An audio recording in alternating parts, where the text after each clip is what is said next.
This is the Now San Diego. We're learning more this afternoon about the crimes being charged in the arrest of former NFL player Kellen Winslow Jr. Good afternoon. I'm Kimberly Hunt. These are very disturbing charges, 8 felonies and a misdemeanor, all sexually motivated. He stood in the defendant's box in a Vista courtroom today as the DA laid out the charges. Kellen Winslow Jr., accused of kidnapping and rape of 2 transient women aged 54 and 59 in March and in May. He is also accused of indecent exposure in May, a woman in her garden. She's 59 years old, saying that Winslow exposed himself to her. And then in June, charged with burglary with intent to commit rape of a 71-year-old woman. And a week later, burglary with intent to commit rape of an 86-year-old woman. That is the one that he was arrested for last week. His father, Kellen Winslow Sr., attended the hearing. The former San Diego Charger star made no comment as he left the courtroom. There is no bail. Kellen Winslow Jr., considered a threat to the community. He will be back in court later this month. We will be there. In other news, a building in El Cajon has the attention from around the world. The Southwest Key shelter on Broadway houses migrant children who are separated from their parents at the U.S.-Mexico border. The facility, which was once a senior living center, can house 65 children.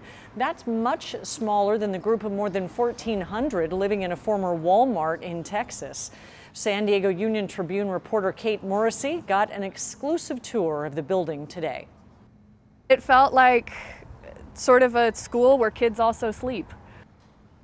Morrissey says the children have lessons, including English language classes, and this issue has been at the forefront of the immigration debate in Congress over the last week. Well, we have a lot to talk about in our lineup on this Friday afternoon, and the latest salmonella outbreak, it's linked to cereal. We're gonna get some answers about how that's even possible, and we're also talking to a doctor about the relaunch of the so-called female Viagra. Who's it for, and why are there just so many concerns about it? Now, some Canadians are trying to send a message to America. They're using the hashtag #BoycottUSA. We're gonna run through a list of products and companies they're targeting. And how does retiring at 30 sound? In your 30s? Yeah, a couple did it, and now they're traveling the US. How they were able to do it, all of that a little bit later here on The Now. Thank you, Chris. A sheriff's deputy is dead. Another critically injured after a shooting near the county courthouse in Kansas City, Kansas. The suspect was also shot and taken to the hospital. The shooting happened while the deputies were transporting inmates to court. They pulled into the parking lot ready to transport when they were taken over. Authorities say the suspect may have gotten a gun from one of the deputies. The identity of the suspect has not yet been released. And a new twist in the battle for the Mission Valley Stadium site. The state Supreme Court has rejected a lawsuit over the name SDSU West. Well, FS investors for the Soccer City plan filed the lawsuit back in April. That's the opposing plan for that area. Well, the group claimed friends of SDSU tricked San Diegans into believing the university was behind the proposal. But the school is legally prohibited from endorsing any initiatives. So both plans will appear on the November ballot. And 2 tragic accidents this morning brought Coronado roads to a halt. All lanes of the 5 South are now back open after a motorcyclist was killed near the Coronado Bridge. The rider was hit by a PT Cruiser and then lost control and fell off the bike. This happened just before the bridge exit. An off-duty National City fire captain happened to be driving by. He witnessed the crash. He immediately stopped and tried to give the motorcyclist CPR. Unfortunately, that motorcyclist did not make it. The driver of the PT Cruiser remained at the scene and cooperated with authorities. And a woman died after she was hit by a pickup truck in Coronado. Police say the 29-year-old woman and her boyfriend got out of their car and were arguing overnight. This was on Silver Strand Boulevard. She started walking into the street and was hit. The driver of the truck stopped immediately. Medics tried CPR on the woman, but she died at the scene. All lanes were shut down for some time. They are now back open.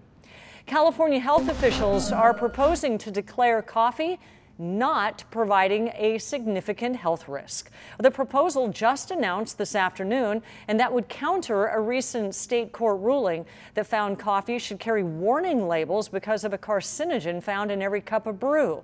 Well, a review of more than 1,000 studies published just this week by the World Health Organization found inadequate evidence that coffee causes cancer.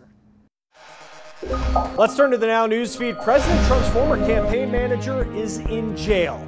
Judges revoked Paul Manafort's bail. He has pleaded not guilty to charges that he's tampered with an investigation into his dealings overseas. An American citizen reportedly arrested in Vietnam while protesting. Will Wynn's family is now meeting with Congress about it. His friends who were with him during his arrest say they have not been allowed to see him or speak to him. Have to show you this video here, a pipeline explosion in Wichita. Look at these flames. Now, nobody was hurt. Crews are letting the natural gas burn off before they shut it down. Well, President Trump saying today he wants to be treated more like Kim Jong-un.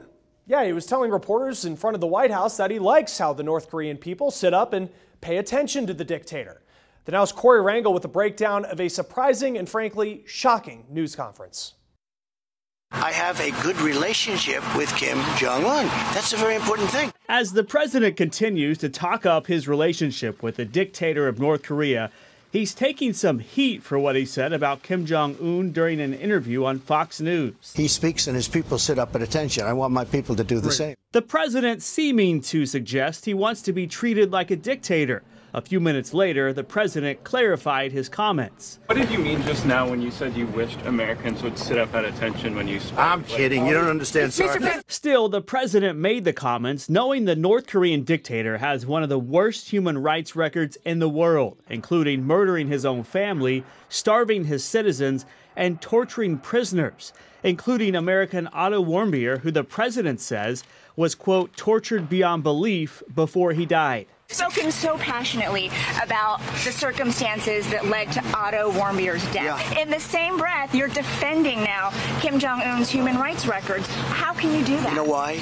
Because I don't want to see a nuclear weapon destroy you and your family. Well, the president is now looking into another high-profile meeting with another American adversary, telling reporters today it's possible he'll meet with Russian President Vladimir Putin this summer. For the Now, I'm Corey Rangel. All right, Corey, thank you. And people across the country are divided over immigrant children being separated from their parents. A Texas judge offering to help care for those children. Judge Clay Jenkins is in Dallas, and he says his county can help. Right now, more than 1,400 kids are in a Walmart at the border. It's turned into a detention center. Judge Jenkins says those kids would be better cared for in Dallas. The great thing about living in a place where there's millions of people is there are a lot of facilities to look at. And there are a lot of people to help. Now, the government has decided it's going to open a temporary shelter near El Paso. The facility will bring in more than 300 kids in the next few days.